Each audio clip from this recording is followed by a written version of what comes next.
Otherwise, it will just be a being out of clay. It's got no real value. Right? So the prophets that you had before, I'm connecting to the previous prophets which we talked about, the justice and the patience and the nearness and the Khalifa being of the prophets, all these things are properties and attributes of the soul, which is from Allah Himself, right? And therefore, they have this greatness because of that. Otherwise, they would be just human beings out of clay, got no value, and they will be materialists. So the mushrikeen are being reminded that don't think that you are made out of clay only. You have that ability to progress in life and become the best of people, having the best of attributes. I'll come to that as far as the application is concerned, although time is up. So, why were the angels commanded to prostrate? Right, last slide, inshallah, okay? Why were the angels commanded to prostrate to Hazrat Adam alayhi salam? This is a question that will definitely come up, right? Number one, Mizan, Tafsir Mizan of Allama Tabatabai, since this breathing is attributed to Allah, min ruhi, from my spirit, right? So the soul acquires an honor, glory and distinction. It acquires that thing because Allah is perfect, right? So that which He gives to His creation, right, also acquires that particular glory and distinction, right, at its own level. I'm not saying that it becomes God, for example. It's not that. There is no such thing like that. But because the source is so perfect and great, therefore the creation also acquires that honor, glory and distinction, right? And because of that, right, the angels would be told, okay, you bow down to Hazrat Adam because he has this glory. He is now glorified. He is now glorified. He has a higher level of existence than he was when he was made of clay only. Number two, enlightening commentary and the Nur, so Tafsir Nur, right? It says, quoting a hadith from the Holy Prophet who said, Allah created Adam alayhi salam and set the Ahlul Bayt in his progeny. Right? It's there in your Tafsir. And it was for honoring us that He issued the commandment of prostration. Right? The fact that Adam was prostrated was actually servitude to Allah, number one. So the servitude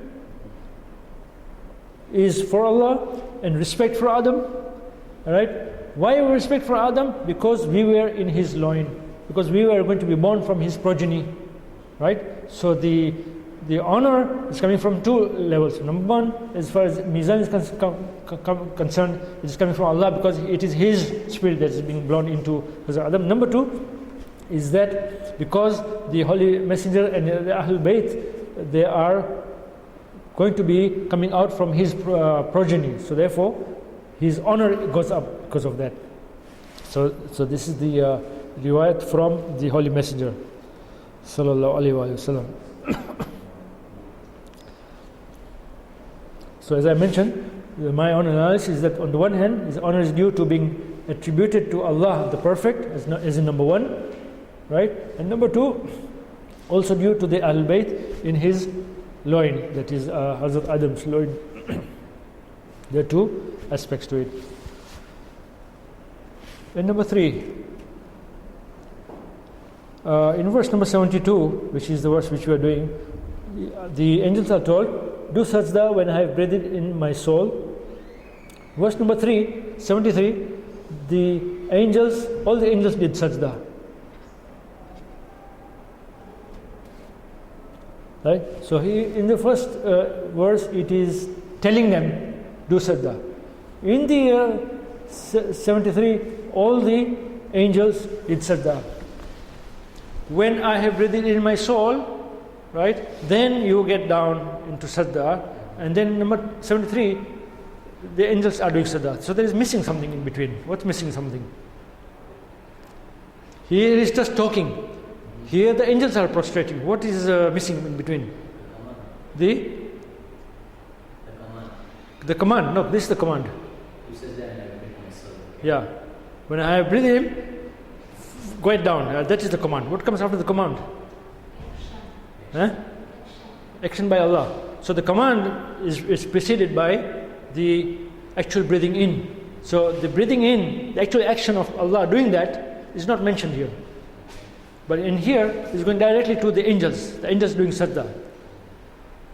The 19th commentary says that between the verses 72 and 73, right, indicates that in this way, the creation of man ended, right? And the spirit of Allah and the dark clay, that is mire, both were mixed with together, and a wonderful being whose ascent and descent were both limitless was created. As the wonderful being comes into existence, right? This part should go in between the two. Here is just a command. When I do this, right? Then you do this. And then suddenly they are prostrating. No, there's something missing in the middle. This part is missing. That means that he now actually carries out that action of breathing the soul, right? And then there is mixture of the two, right? Spirit of Allah and dark clay is mixing together, and a being is created. Which being is created? A wonderful being is created. And therefore the sajda by the angels is because of this wonderful being, right? Who has that ability to ascend to the infinite level, like limitless, because Allah is limitless. And also he can descend limitless, go down into the deep end because of his disobedience. Disobedience also can be limitless also. So he has this ability. This particular ability, again, capability and worthiness, right, requires them to do sajda to that particular being by itself. That he has that ability, which they don't have. They are all at their own levels, right? All the angels are at their own level. But this is a being which has the ability to go up to the limitless level. So he was an extraordinary, talented being who could be worthy of the rank of Allah's deputy. That means to become a Khalifa, he had the ability, who came into the world of existence. So why should you not prostrate to him with servitude to Allah, but in obedience to him, as a respect to Hazrat Adam. See that there's a difference. We will discuss that inshallah next time. Wa sallallahu ala Muhammad wa ali Muhammad.